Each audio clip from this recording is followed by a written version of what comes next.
With Canada and the U.S. still in the grips of a decades-old opioid epidemic, the crisis has deepened in recent years with the introduction of fentanyl, a synthetic opioid that is up to 100 times more potent than morphine. It is a driving force behind countless overdose deaths per year, and law enforcement agencies and officers face many challenges when it comes to controlling the synthetic. Joining me to discuss these challenges in more detail is Michael W. Brown. He is the Global Director of Counter-Narcotics Interdiction Partnerships at Rigaku Analytical Devices. He has a distinguished career spanning more than 30 years as a special agent for the Drug Enforcement Administration. Most recently, he was the DEA Headquarters Staff Coordinator for the Office of Foreign Operations for the Middle East, Europe, Afghanistan, and India. He also spent 10 years in Pakistan as a special advisor to the U.S. Embassy on various law enforcement issues. Michael, welcome to Bridge City News. Thank you for the introduction. It's a pleasure to be here. And wow, what a distinguished career you have, Michael. So our city, Lethbridge, Alberta, is plagued with an opioid crisis, as many cities are, and it contributes to many other issues, including crime and homelessness. What kind of stats can you give us on fentanyl use and deaths associated with its use in Canada? Well, I can tell you that the association within American cities, which are exhibiting or going through the same situations in Alberta, is staggering. I think nationally in the U.S., we're losing some 300 individuals a day related to fentanyl overdoses. That's 2,100 a week, and that's about 8,000 a month. And those numbers are anticipated to go up dramatically if something is not done to stem what I call the center of gravity of fentanyl precursor chemicals and production in Mexico. And of course, the United States and Canada are attached to the hip in many ways, economically, culturally, socially. And of course, the criminality that we share is exactly the same.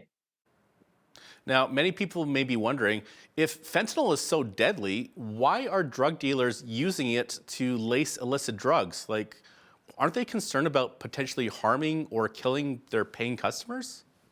Well, here's the interesting thing about fentanyl. It's a Schedule II controlled narcotic, and it's used for severe pain medicine within cancer patients. So used appropriately, it saves many lives.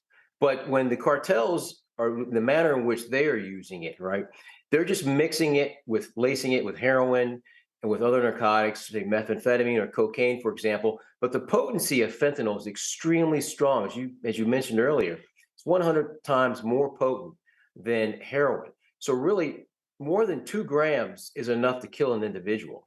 So what the cartels are doing, they understand the pharmacology of fentanyl, the addictive quality of fentanyl. And of course, cartels are in business to make money by selling addiction. So if they can get customers to use a product that is more addictive, they can make more money. And they understand that there's a period of adjustment where traditional heroin users will transition to fentanyl. And in that period of adjustment, people will die, maybe 100,000, maybe 200,000, but they will gain another 400,000 customers. So for the cartels, it's simply the cost of doing business. Wow, so they aren't really trying to kill people. They're looking to expand the addiction, and I guess like those who die off. That's like you're saying, it's just the cost of doing business. That's shocking. Yeah, I wouldn't say it's murder with intent, but it's certainly a manslaughter where they know the act that they're doing will most likely cause or have a high probability of causing an individual to have an overdose reaction, therefore causing his death. So certainly they have knowledge that what they're doing could and is in many cases resulting in a homicide.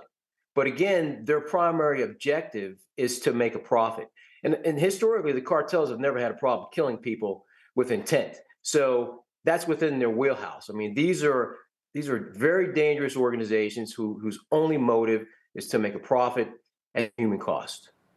Now, what about prescription opioids? Because you touched on that a little bit earlier about how they do have medicinal qualities.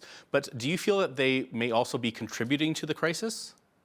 Well, I mean, you have to go back to 2012 to 2010 when the opioid crisis really started, associated with Purdue Pharma and OxyContin, America's attempt to manage pain. Well, it got a little out of control, you could say, and then Americans became addicted to OxyContin because of overprescriptions. And I won't get into the whole Purdue Pharma litigation situation, but that was kind of the epicenter, which started what I consider to be America's non-traditional drug user epidemic, right? These are individuals that don't historically take cocaine, methamphetamine, or hard narcotics, they became addicted to prescription pills, primarily Oxycontin. And once that began to get regulated, the Oxycontin got cut off. But people at that point were already addicted, and then they turned to street heroin to feel that pain relief. Then they became addicted to heroin. And then over the next couple of years, fentanyl slipped into that heroin supply line and then created even a greater addiction, resulting in a high number of overdose deaths. Now, many people feel that law enforcement officers are losing the battle against fentanyl, and I've heard that many times here in Lethbridge. What is your opinion on this? I'm often asked that question, and I would say law enforcement is not losing the battle against drug trafficking with working in within the parameters that they have. Like when I work for DEA, we have a legal code. We have a justice system that allows us to do certain things. And DEA, state and local law enforcement agencies are doing everything within their authorization to combat drug trafficking. But here's the thing. Our authority or law enforcement authority stops at the US-Mexican border. There are no large-scale laboratories in the United States. There's no cartel precursor fentanyl distribution supply chain. There's no roving gangs of cartel hitmen killing and cutting heads off of police officers. This is all occurring in Mexico, which is the center of gravity. And the US does not simply have the capability to go into Mexico and manage or degrade what I call the center of gravity, which is where the problem of fentanyl distribution, the metastasization of fentanyl, of the fentanyl crisis is now growing and spreading into America and therefore into Canada. And what kind of work is the U.S. government doing with the Mexico government to work together on this issue? Well, I mean, there is a bilateral relationship. There is a DEA office in Mexico, but as you know, the relationship between Mexico and the United States is probably not at its best. Starting back with the arrest of General Cienfuegos, who was the Mexican Defense Secretary, the Secretary of Defense for the military. He was arrested and charged on drug trafficking charges in the United States. Mexico threatened the United States to close down the embassy, kick DEA out unless he was released. So the decision was made to release him. He was a major crime figure associated with the Sinaloa cartel. So that's the relationship the U.S. has with Mexico. It's very tenuous.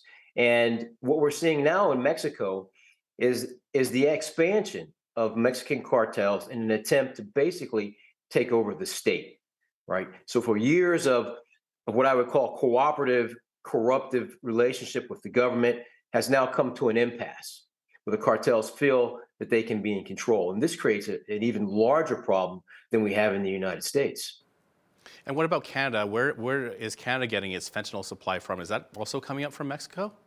Where's the interesting thing? All the trafficking gangs that operate in the United States operate in Canada. You have the Hells Angels, Latin Kings, you have the Zetas, you have the Five Families, the Italian Mafia. And recently, there was a large shipment of fentanyl that was sent from Canada to Australia. So what the cartels are doing now, they're establishing, I believe it was a shipment was sent to Sydney, Australia. But what the cartels are doing, they're establishing Canada as a central international hub for fentanyl distribution because it's easier to ship it from Canada to Australia as opposed from Mexico to Australia. So Canada has become this safe haven for the expansion of cartels like Sinaloa and the Jalisco New Generation in the international distribution of fentanyl. And that creates a significant problem for Canada. Absolutely. So what does Canada need to do to nip this in the bud, really? Well, I mean, continue to do what they're doing, and that's working with U.S. officials, working with Canadian officials, and developing, intelligence and targeting these cartels before they can establish a foothold and expand their narcotic trafficking activities. Because once that foothold gets established, it becomes very difficult to break, and that's what we're dealing with here in the United States. The cartels have well-established, entrenched drug distribution networks across the entire country. It's almost virtually impossible to ferret out all of those organizational structures to reduce the amount of fentanyl being distributed in this country. What kinds of risks do officers face when they're exposed to fentanyl during, say, a traffic stop or a house search? Like, how do they protect themselves? That's a very good question. I reflect back on my career with DEA. When we do a search warrant, we find, let's say, a kilogram of heroin. I would typically cut it open with a knife, take a little bit of the powder out, and put it into a reagent test kit. That process, I had heroin dust all over me, my hands, my clothes, everywhere.